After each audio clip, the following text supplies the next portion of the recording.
I want to know what you think about this. This is what I think, and I want to know, and I definitely want to know your take on it. I mean, especially because I came out here to consult with you, right? Like, do you think selling is the highest, I mean, the best high income skill to have? That's what I think. Like, but I don't know what you think.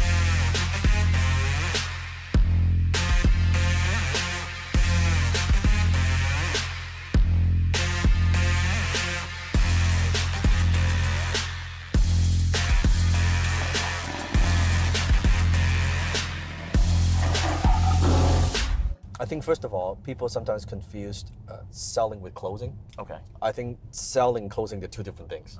A lot of people sell, but very few people close. Okay. You see a lot of salespeople. That's why I want to have a very even salespeople versus closers. You look at, when I say the word salespeople, what comes to mind? Hey, you know, like some scumbags. Snake oil, snake oil, used car salesman, slimy, right? They're trying to trick you and scam you, that kind of thing. That's the image that comes to mind. That's salespeople. Yeah. But most people, they sell, but they don't close.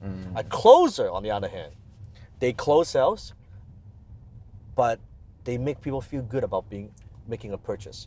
The biggest difference is very simple. I know that you're a good closer. If you're salespeople, you get a sale, this and that, that's one thing. But you're a good closer, you close a high ticket sale, and your prospect says, thank you.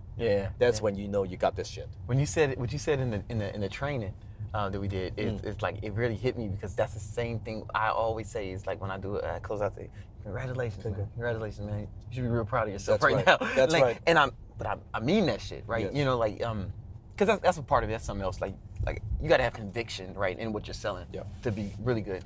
But yo, that's what I'm saying. It's like, so most people they don't know how to close. They can't close worth of shit. They just sell. They just keep pushing their features and benefits. They keep pushing. Oh, look at how great I am. Look at how long I'm in business. Nobody gives a fuck. And here's the thing, they know that shit doesn't work, but they keep doing it because they don't know any other way. But closing, on the other hand, now this skill affects all your business. Because think about it. When you are running a business, you're closing the marketplace, you're closing customers all the time. When you are leading a team, you're closing your team on your vision. What are we trying to build? How to turn the vision into reality. When you're talking to your vendor, you're closing. When you're negotiating, you're closing. In relationship, 100%. you want to get married? I'm married because I closed my wife.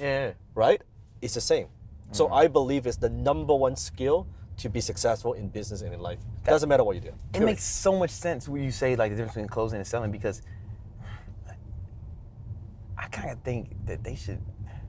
I think they should. This is my. I've seen you sit.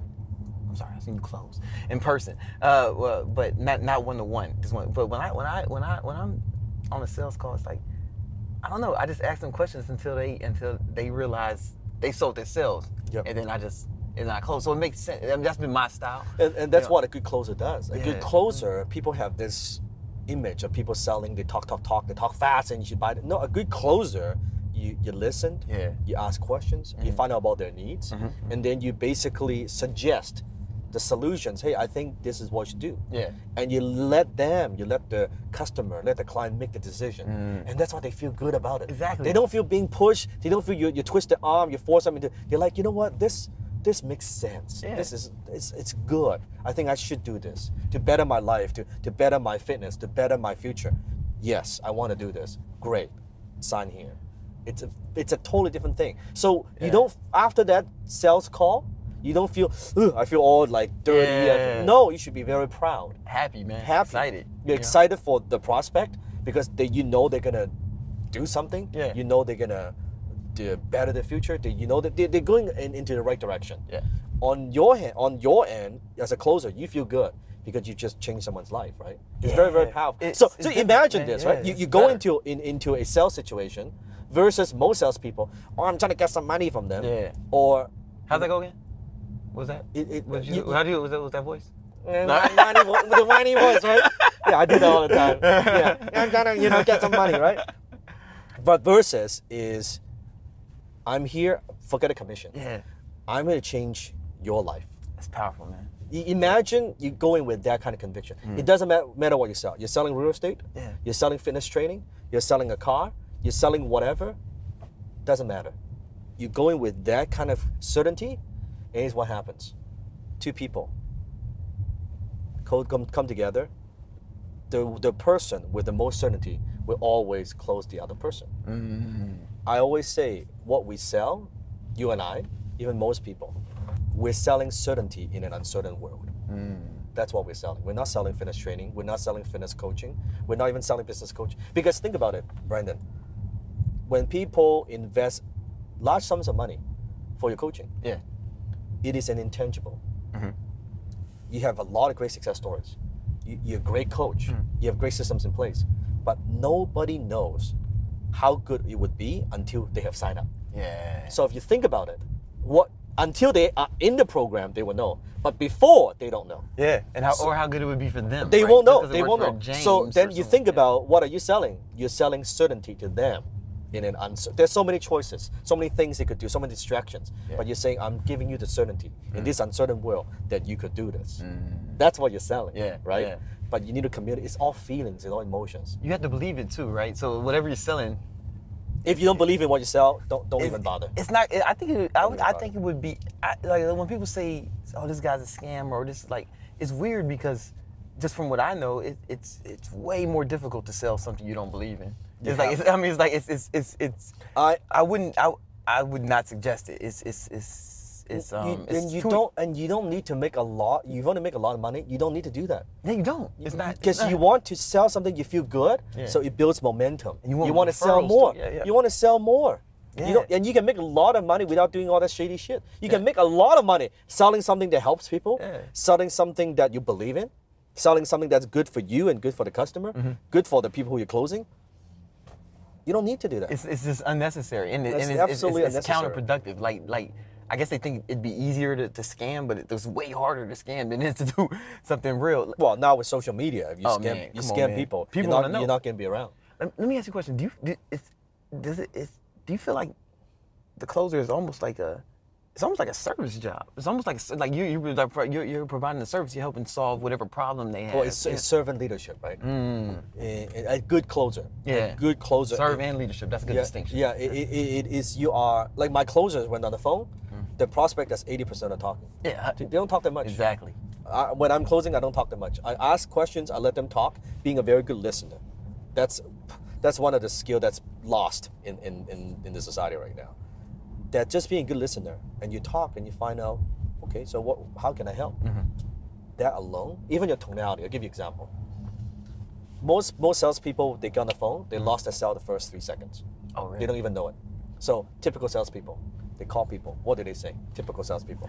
Hey, is such and such there? Yes. Is John Smith there? Yeah. Hey, this is John Smith. Hey, how are you, sir? You've lost the sale. What tonality do you have? I know which one I'm trying to. But I want to hear what you're. So you lost the sale because the minute you sound like that, you've lost the sale because nobody wants to be sold. So people like buying, but they don't want to be sold. They don't want to be sold. So traditional sales. That's why what I do, high tech closing, is totally different from traditional sales, because traditional sales teaching you, you got to be enthusiastic. You got to have energy, man. You got to bullshit. It does not work because the minute you sound like a salesperson, they shut down. Or like you're trying to convince them, right? They shut down. They don't like that. They don't like that. They can feel it. So you tone out. So hear the difference. Okay. So instead of, hey, how are you, sir? So imagine someone calls me. I never say, let's say, yeah, I'm interested in your service. Great, you called at the right time. Oh man, don't I have the deal of a lifetime for you? But there's only one spot left. So you got to sign up today. Fuck. No. So my tone is always, so what can I do for you? It's a doctor tone. Exactly. You are, okay, tell me about, how do you feel? You have a headache or you have a fever? Okay, tell me more about it.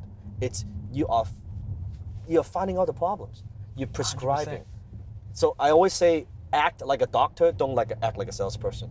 You don't want to act even a bit of sound like a salesperson, period. Not one bit.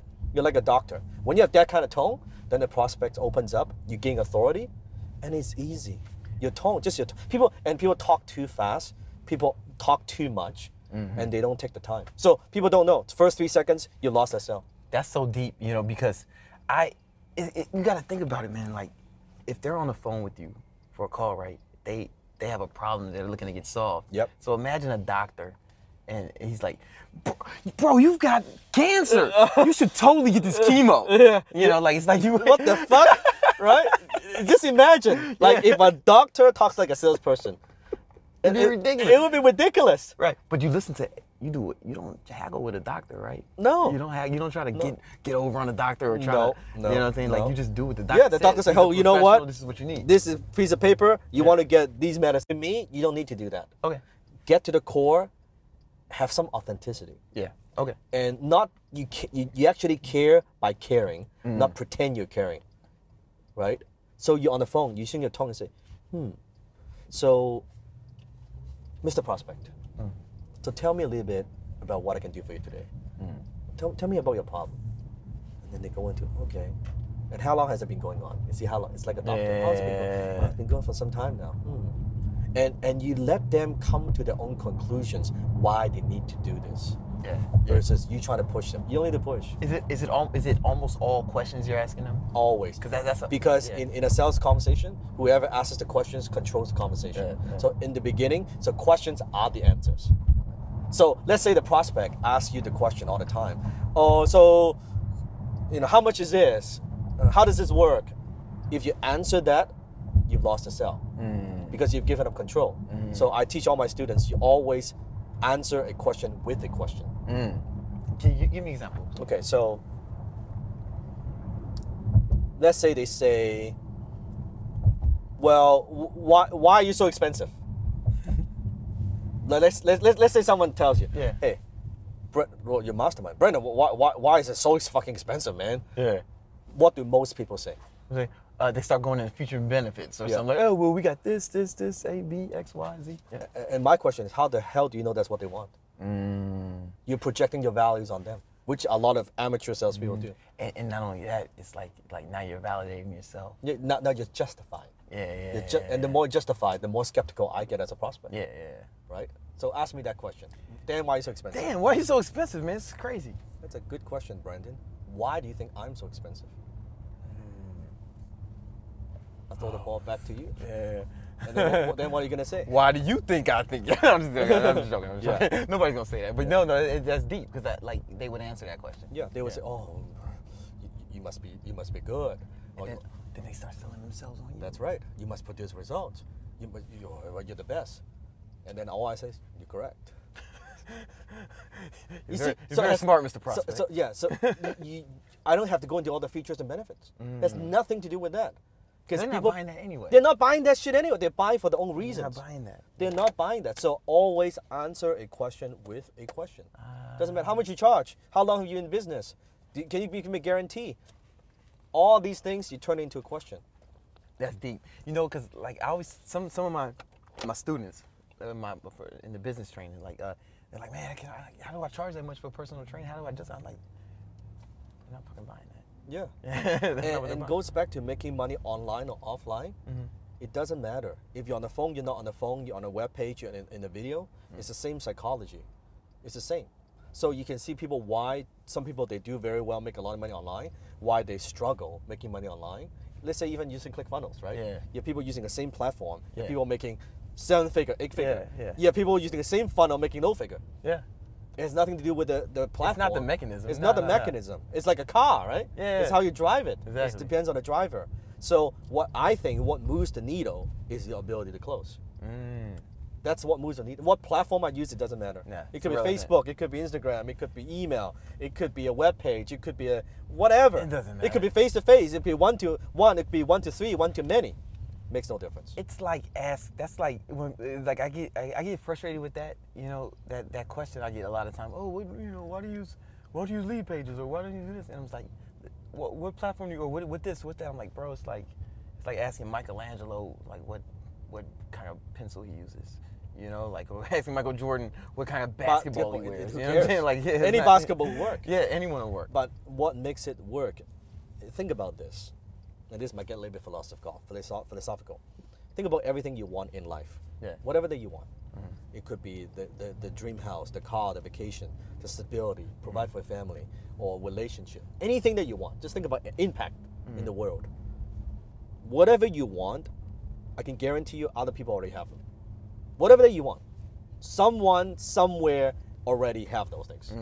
So your job, all you need to do is close them. Wealth is not created, wealth is transferred. This is deep. No, yeah. No, that's deep. No, go on. Wealth is transferred. Wealth is not created. Wealth is going from one person to another. You know, because listen, this resonates with me because I always tell people, like, bro, you can't make money. Someone has to give it to you. Yeah, like, someone you has to can't give make it to you. money. Like, and they give it to you in exchange for goods or services that That's they it, value more than the currency they exchange it. Yeah. That's why people who chase, that's why I said don't chase money, chase needs. You chase money, you'll never get money. How many people, hey man, I need to make money, man, I'm desperate, I need to make money. You never make fucking any money. But when you chase needs, you chase other people's needs and solve the problems, you cannot stop the money from coming in.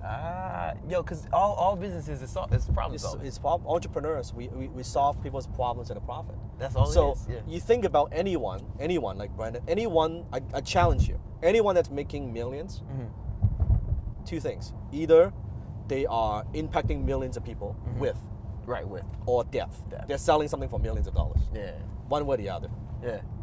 You will not see someone making millions of dollars unless they're doing something illegal. Even illegal. If they're selling drugs, guess what? It's impact. They're hurting a lot of people. Yeah. They are still working with a lot of people, selling to a lot of people. That's it. I mean, they're exchanging one problem. I mean, they're solving a problem for some kind. They're fulfilling a need, man. They're fulfilling a need. They are fulfilling a need. Yeah. Doesn't matter. It's an evil need, but it is a need. Yeah. So that's how money works. Money is very simple. It's if people say I'm not making enough money, I just look at them. You're not delivering enough value. You're obviously not good at something. Like if you were really good at anything, people would be hunting you down to pay you to do it. Whatever it was. And the great thing about this is, in this world right now, there are so few people that are excellent at what they do. It's shocking. It's so few people. It's shocking to me, and that goes back to what you said earlier, man. When I get all these kids who want to start a business, or they just want to be an entrepreneur, man, because such and such on the internet, and like that's cool, but yo, you got to be good at something. You got to be. I mean, and if you're excellent at something, then I'll invest in your business, right? Because I would believe in you, or anyone would. But if you're not good, and even if you have a good idea, that doesn't mean anything without skills. Mean anything. It's 1% idea, 99% execution. Yeah, if I had the idea for Uber, I'd have ruined that shit. Yeah, because I don't know how to execute that. The idea.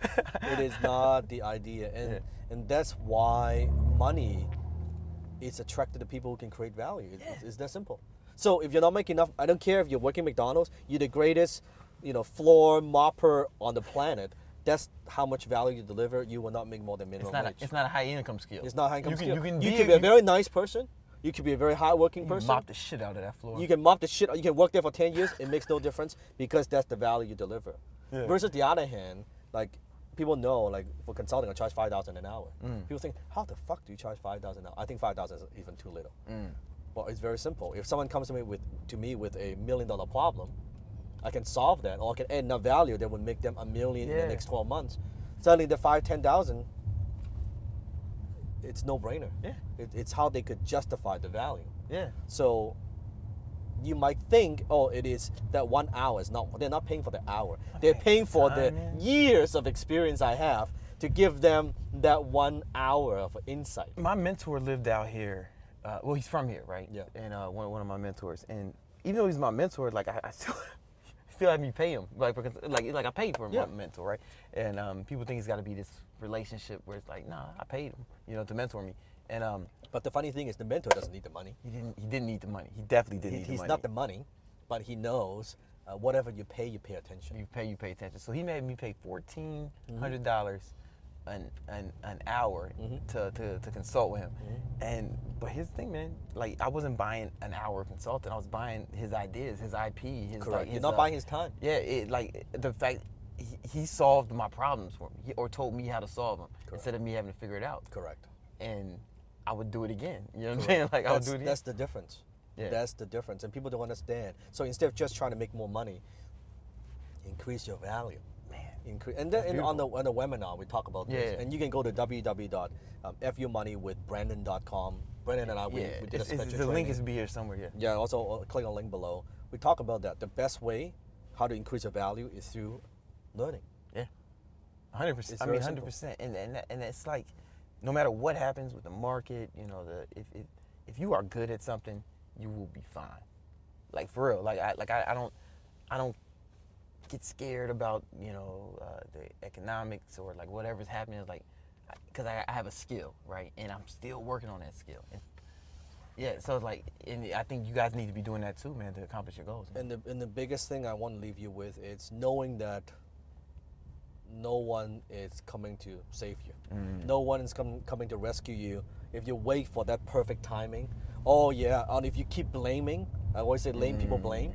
Oh, it's the government, it's the economy, it's my boss, it's my neighborhood, it's my wife, it's my husband, it's whatever the fuck you have, excuse you have. Nothing's gonna change. Nah.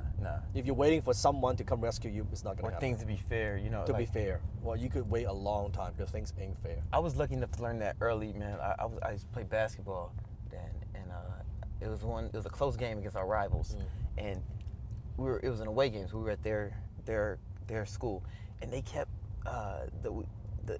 some bad calls, like the refs were giving them calls in their favor, and we ended up losing. And then the coach, he set us all down and said, "Guys, what happened out there?" And he said, and we were all like, "Man, the calls." And he looked at us with disgust, and he was like, "Nah, man, you need to be good enough to win no matter what happens. Yeah, you can only win when everything goes your way. That means you suck. You suck. Yeah. Yeah. You got to be able to win when everything when shit hits the fan. When things are worse, you're teaching a life lesson. That was a life lesson. Anyone can be good when things are good. Yeah, man. Right. But how can you be good when things are not good? How can you make it good? Yeah. Right. That's the difference. Truly, that's the difference.